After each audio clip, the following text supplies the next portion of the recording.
Sexual immorality can be defined as any sexual conduct that takes place outside of marriage. That means marriage is the only safe ground for sexual relations. Any intimacy between a man and a woman that is not taking place within the confines of a godly marriage is sexual immorality.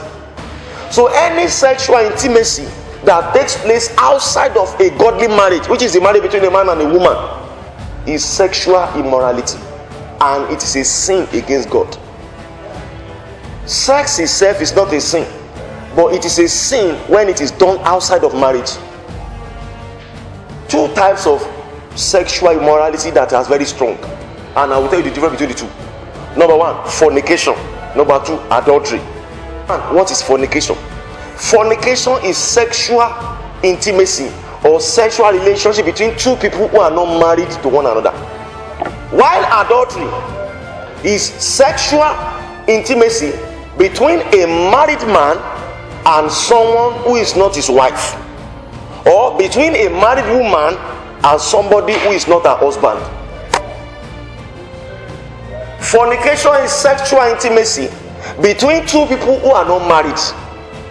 Adultery is sexual intimacy between a married man and someone who is not his wife, or between a married woman and someone who is not her husband. So the moment a married man is seeing someone else apart from his wife, that man is committing adultery. The moment a married woman is seeing someone else who is not her husband, that woman is committing adultery. Now, adultery can either take place between a married man and a single lady, or a married woman and a married man and a fellow married woman. A married man can either be sleeping with a single lady. It can happen. A married man sleeping with a lady who is not married, single lady.